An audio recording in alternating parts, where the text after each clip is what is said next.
Extreme views, a little bit of cluelessness, comfort with dishonesty, and secretive authoritarian tendencies. Take equal parts of each, shake over worrisome health, and you have what many Americans think of as the office of the vice presidency under Dick Cheney. Vice President Cheney is really deeply unpopular with the American people, and he has been for a long time. Joe Biden and Sarah Palin now vying to replace him. When John McCain asked Sarah Palin to be his vice presidential running mate after meeting her just once, the first question on everyone's mind was, what kind of decider is John McCain? How do you pick the person you want to run the country with after one meeting? Does that mean McCain is one of those look him in the eye and know their soul kind of gut check deciders? Because we all know how well that worked out with Putin. Either it was a gut check decision or someone else made this decision for McCain. Somebody told him he couldn't have who he really wanted and he had to take Palin. In which case, I want a chance to vote on whoever that person is who gets to tell McCain what he can and can't do. So that was the first question when we all found out about the Palin pick. How did that happen, John McCain? The second question, of course, was who's Sarah Palin?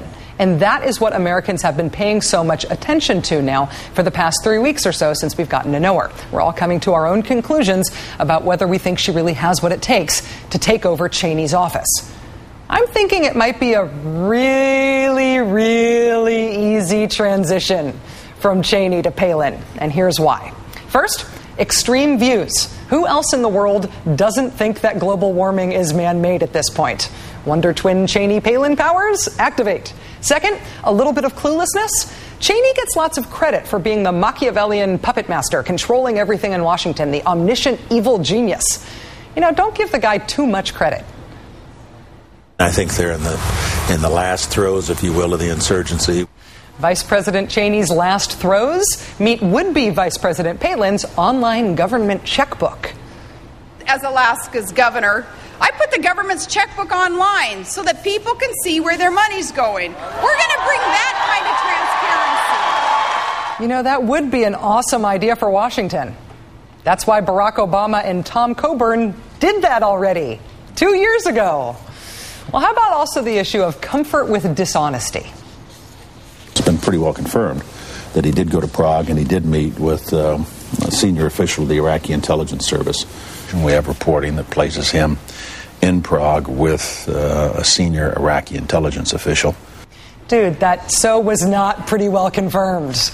But you're obviously pretty comfortable repeating it nonetheless. Governor Palin, if you want Cheney's job, we're going to need to know just how comfortable you are with saying stuff that's flat out not true to the American people.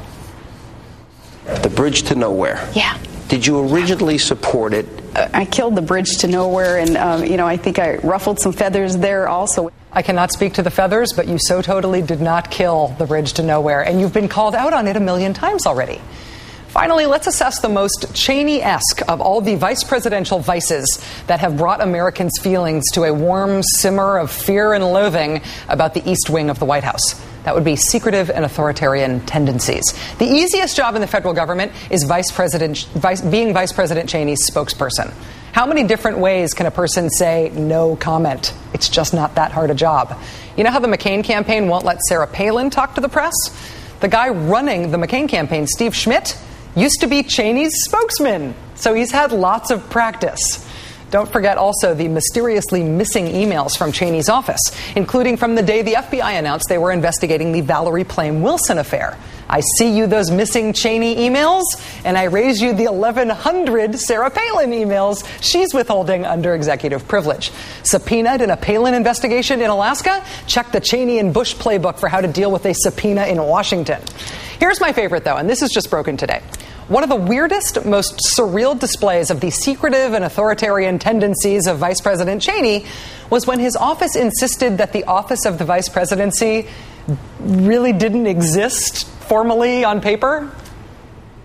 The best that can be said is that the vice president belongs neither to the executive nor to the legislative branch. See, since we're not part of the executive branch, we don't have to follow the rules about disclosing anything that the executive branch has to disclose. Oh, and we don't have to follow any of the rules about disclosing anything that the legislative branch has to disclose either. We're fairies. We're in the ether. We're in your mind, scaring your future. The Hill newspaper in Washington today asked both Joe Biden and Sarah Palin if they, too, would maintain that the office of the vice presidency doesn't really exist. If they too would deny that the office of the vice presidency is part of the government, part of the executive branch. Biden's response? Essentially, don't be ridiculous. He said, quote, unlike Dick Cheney, Joe Biden won't have to create a full employment plan for lawyers and scholars to clear up something that was unquestioned for about 200 years.